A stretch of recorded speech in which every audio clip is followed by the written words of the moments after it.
Sorry to keep you waiting. Good afternoon. The Russian military has begun a brutal assault on the people of Ukraine. Without provocation, without justification, without necessity, this is a premeditated attack. Vladimir Putin has been planning this for months, as we've been saying all along. He moved more than 175,000 troops, military equipment and positions along the Ukrainian border. He moved blood supplies into position and built a field hospital, which tells you all you need to know about his intentions all along. He rejected every good faith effort the United States and our allies and partners made to address our mutual security concerns through dialogue to avoid needless conflict and avert human suffering. For weeks, we have been warning that this would happen. And now it's unfolding largely as we predicted. In the past week, we've seen shelling increase in the Donbas, a region in eastern Ukraine controlled by Russian-backed separatists. The Russian government has perpetrated cyber attacks against Ukraine. We saw a staged political theater in Moscow, outlandish and baseless claims that Ukraine was about to invade and launch a war against Russia, that Ukraine was prepared to use chemical weapons, that Ukraine committed a genocide. Without any evidence, we saw a flagrant violation of international law in attempting to unilaterally create two new so-called republics on sovereign Ukrainian territory. And at the very moment that the United Nations Security Council was meeting to stand up for Ukraine's sovereignty, to stave off invasion, Putin declared his war. Within moments, missile strikes began to fall on historic cities across Ukraine. Then came the air raids, followed by tanks and troops rolling in. We've been transparent with the world. We've shared declassified evidence about Russia's plans and cyber attacks and false pretexts so that there could be no confusion or cover-up about what Putin was doing.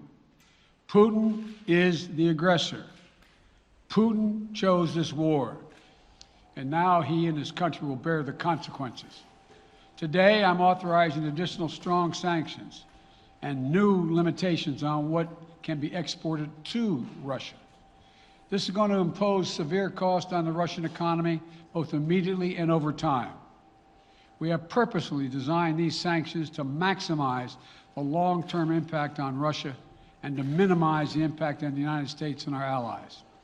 I want to be clear, the United States is not doing this alone. For months, we've been building a coalition of partners representing well more than half the global economy. 27 members of the European Union, including France, Germany, Italy, as well as the United Kingdom, Canada, Japan, Australia, New Zealand, and many others, to amplify the joint impact of our response. I just spoke with the G7 leaders this morning, and we're in full and total agreement. We will limit Russia's ability to do business in dollars, euros, pounds, and yen to be part of the global economy. We'll limit their ability to do that. We're going to stunt the ability to finance and grow the Russian military. We're going to impose and we're going to impair their ability to compete in high-tech 21st century economy. We've already seen the impact of our actions on Russia's currency and the ruble, which early today hit its weakest level ever in history. The Russia stock market plunged today. The Russian government's borrowing rate spiked by over 15%. In today's actions, we've now sanctioned Russian banks that together hold around $1 trillion in assets. We've cut off Russia's largest bank, a bank that holds more than 1/3 of Russia's banking assets by itself, cut it off from the U.S. financial system. And today, we're also blocking 4 more major banks. That means every asset they have in America will be frozen. This includes VTB, the second largest bank in Russia, which has $250 billion in assets. As promised, we're also adding the names to the list of Russian elites and their family members that we're sanctioning as well. As I said on Tuesday, These are people who personally gain from the Kremlin's policies, and they should share in the pain. We will keep up this drumbeat of those designations against corrupt billionaires in the days ahead.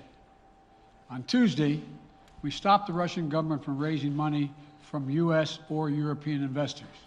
Now we're going to apply the same restrictions to Russia's largest state-owned enterprises, companies with assets that exceed $1.4 trillion.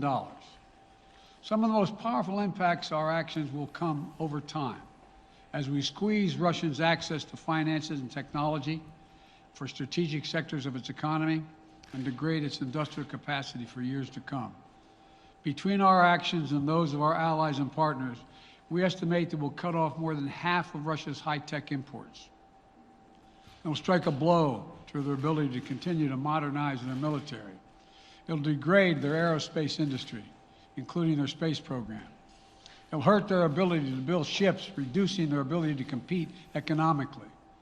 And it will be a major hit to Putin's long-term strategic ambitions. And we're preparing to do more. In addition to the economic penalties we're imposing, we're also taking steps to defend our NATO allies, particularly in the East.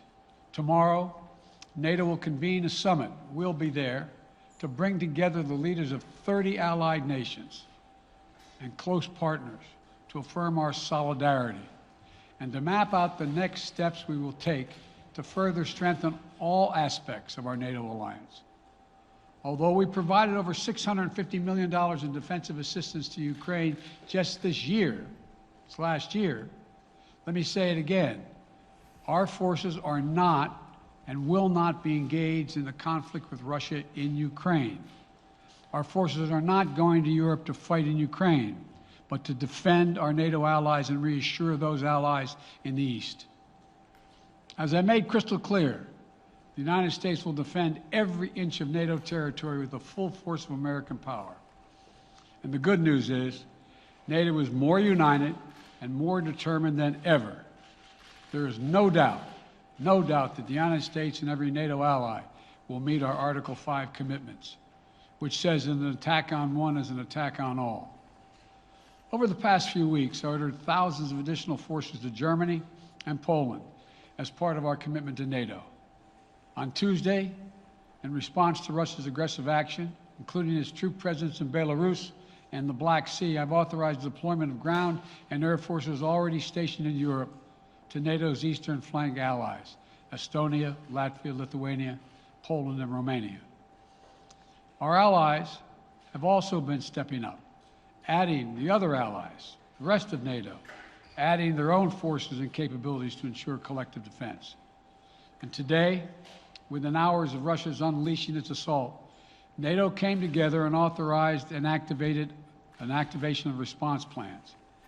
This will enable NATO's high readiness forces to deploy and when and where they are needed to protect our NATO allies on the eastern boundaries of Europe.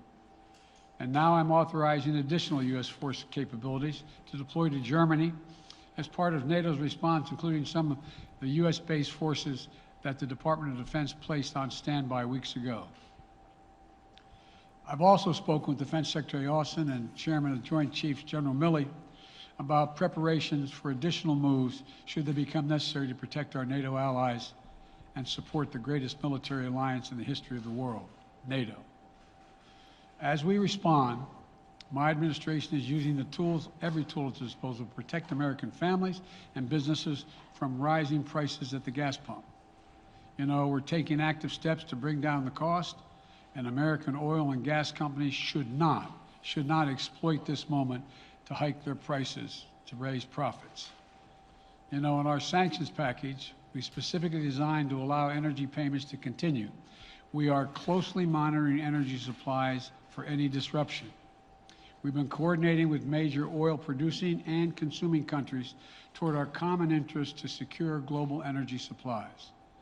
We are actively working with countries around the world to elevate collective release from the strategic petroleum reserves of major energy-consuming countries.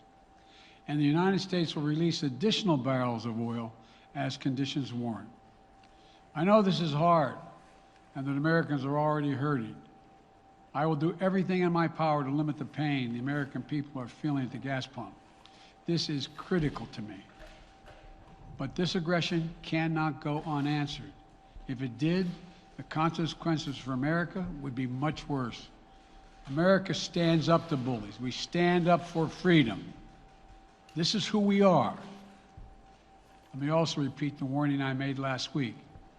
If Russia pursues cyber attacks against our companies, our critical infrastructure, we are prepared to respond. For months, we've been working closely with the private sector to harden our cyber defenses, sharpen our ability to respond to Russian cyber attacks as well.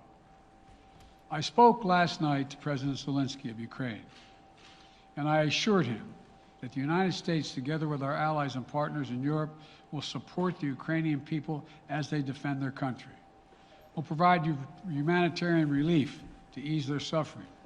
And in the early days of this conflict, Russia propaganda outlets will keep trying to hide the truth and claim success for its military operation against a made-up threat. But history has shown, time and again, how swift gains in territory eventually give way to grinding occupations, acts of mass civil disobedience, and strategic dead ends. The next few weeks and months will be hard on the people of Ukraine. Putin has unleashed a great pain on them, but the Ukrainian people have known 30 years of independence. They have repeatedly shown that they will not tolerate anyone who tries to take their country backwards. This is a dangerous moment for all of Europe, for the freedom around the world. Putin has committed an assault on the very principles that uphold the global peace. But now, the entire world sees clearly what Putin and his Kremlin allies are really all about. This was never about a genuine security concerns on their part. It was always about naked aggression, about Putin's desire for empire by any means necessary, by bullying Russia's neighbors through coercion and corruption, by changing borders by force, and ultimately by choosing a war without a cause. Putin's actions betray his sinister vision for the future of our world, one where nations take what they want by force. But it is a vision that the United States and freedom-loving nations everywhere will oppose with every tool of our considerable power. The United States and our allies and partners will emerge from this stronger, more united, more determined, and more purposeful. And Putin's aggression against Ukraine will end up costing Russia dearly, economically and strategically. We will make sure of that. Putin will be a pariah on the international stage. Any nation that countenances Russia's naked aggression against Ukraine will be stained by association. When the history of this era is written, Putin's choice to make a totally unjustifiable war on Ukraine will have left Russia weaker and the rest of the world stronger. Liberty, democracy, human dignity, these are the forces far more powerful than fear and oppression. They cannot be extinguished by tyrants like Putin and his armies. They cannot be erased by from people's hearts and hopes by any amount of violence and intimidation. They endure. In the contest between democracy and autocracy, between sovereignty and subjugation, make no mistake, freedom will prevail. God bless the people of a free and democratic Ukraine. May God protect our troops. Mr. President. Associated Press, Zeke. So do you have any plans to speak with President Putin at this point? And what interactions have you had with the Russian government? I heard the first part. Do I have any plans to speak with Putin at this point, and what? What communications have you had with the Kremlin as far as military operations in Ukraine and making sure this does not spiral into a larger conflict? Well, it's a large conflict already. The way we're going to ensure it's not going to aspire to a larger conflict is by providing all the forces needed in the Eastern European nations that are members of NATO. NATO is more united than it's ever been, and I have no plans to talk with Putin. Mr. President. Wall Street Journal, Tarina. Mr. President, you didn't mention SWIFT in your sanctions that you announced. Is there a reason why the U.S. Isn't doing that? Is there a disagreement among allies regarding SWIFT and whether Russia should be allowed to be a part of it? The sanctions that we've proposed on all their banks have of equal consequence, maybe more consequence than SWIFT, number one. Number two, it is always an option, but right now that's not the position that the rest of Europe wishes to take. Cecilia Vega, ABC. Sir, sanctions clearly have not been enough to deter Vladimir Putin to this point. What is going to stop him? How and when does this end? And do you see him trying to go beyond Ukraine? And a second question I'll just give to you now. This statement that he gave last night, the threat that he gave, the West will face consequences greater than any you have faced in history. Is he threatening a nuclear strike? I have no idea what he's threatening. I know what he has done, number one. And number two, no one expected the sanctions to prevent anything from happening. It has to show, this is going to take time, and we have to show resolve so he knows what's coming. And so the people of Russia know what he's brought on them. That's what this is all about. This is going to take time. It's not going to occur, he's going to say, oh my God, these sanctions are coming, I'm going to stand down. He's going to test the resolve of the West to see if we stay together, and we will. We will, and it will impose significant costs on him. Will he go beyond Ukraine, sir? Do you see him going? Yes. Thank you. All right, two topics, just really quick. First, markets are down and gas prices are up. I know you always stress the difference between Wall Street and Main Street, but everybody seems to be in for some economic pain. How economically painful is it going to get for people in this country? And I do have one more question. First of all, there's no doubt that when a major nuclear power attacks and invades another country, that the world is going to respond, and markets can respond all over the world. So there's no doubt about that, number one. Number two, the notion that this is going to last for a long time is highly unlikely as long as we continue to stay resolved in imposing the sanctions we're going to impose on Russia, period. What's the next question? I'm sorry. The next question is, did you underestimate Putin, and would you still describe him the way that you did in the summer as a worthy adversary? At the time, he was, I made it clear, as an adversary, and I said he was worthy. I didn't underestimate him. And I've read most of everything he's written. Did you read the, I shouldn't, I'm not being a wise guy. You heard the speech he made, almost an hour's worth of speeches, why he was going into Ukraine. He has much larger ambitions in Ukraine. He wants to, in fact, reestablish the former Soviet Union. That's what this is about. And I think that his ambitions are completely contrary to the place where the rest of the world has arrived. And with his ambitions, you're confident that these devastating sanctions are going to be as devastating as Russian missiles and bullets and tanks? Yes, Russian bullets, missiles, and tanks in Ukraine. Yes, I am. Thank you, President Biden. If sanctions cannot stop President Putin, what penalty can? I didn't say sanctions couldn't stop him. But you've been talking about the threat of these sanctions for several weeks now. Yes, but the threat of the sanctions and imposing the sanctions and seeing the effect of the sanctions are two different things.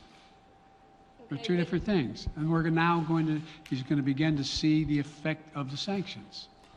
And what will that do? How will that change his mindset here, given he's because attacking it will so Ukraine as we weaken his speak? country that he'll have to make a very, very difficult choice as to whether to continue to move toward being a second-rate power or, in fact, respond. You said in recent weeks that big nations cannot bluff when it comes to something like this. You recently said that the idea of personally sanctioning President Putin was on the table. Is that a step that you're prepared to take? And if not, It's not a bluff, it's on the table. Sanctioning President Putin? Yes. Why not sanction him today, sir? Mr. President? Why not sanction him today, sir? Mr. President, if I can, you detailed some severe and swift new sanctions today and said the impact it will have over time. But given the full-scale invasion, given that you're not pursuing disconnecting Russia from what's called SWIFT, the international banking system, or other sanctions at your disposal. Respectfully, sir, what more are you waiting for? Specifically, with the sanctions we've imposed exceed SWIFT. The sanctions we imposed exceed anything that's ever been done. The sanctions we imposed have generated 2/3 of the world joining us. They are profound sanctions. Let's have a conversation in another month or so to see if they're working. Yes. Can I ask you about Zelensky? Sir, you spoke to Vladimir Zelensky yesterday, sir? You spoke to Vladimir What's the risk that we are watching the beginning of another Cold War, and is there now a complete rupture in U.S. and Russian relations? There is a complete rupture right now in U.S.-Russian relations if they continue on this path that they're on. And in terms of a Cold War, that depends. You have the vast majority of the rest of the world in total opposition to what he's doing, from Asia to South America to Europe to around the world. And so it's going to be a cold day for Russia. The idea, you don't see a whole lot of people coming to his defense. And are you, if I could follow up, sir, are you urging China to help isolate Russia? Are you urging China to help isolate Russia? I'm not prepared to comment on that at the moment.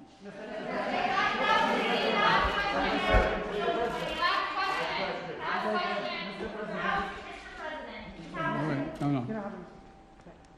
Yeah. No. He's had his hand up a long time. Thank you, Mr. President. How concerned are you that Putin wants to go beyond Ukraine into other countries, and the U.S. will have to get involved if he moves into NATO countries? Well, if he did move into NATO countries, he will be involved. We will be involved. The only thing that I'm convinced of is if we don't stop now, he'll be emboldened. If we don't move against him now with these significant sanctions, he will be emboldened. And look, you know, well, anyway. Can you talk anything more about your conversation? Mr. President.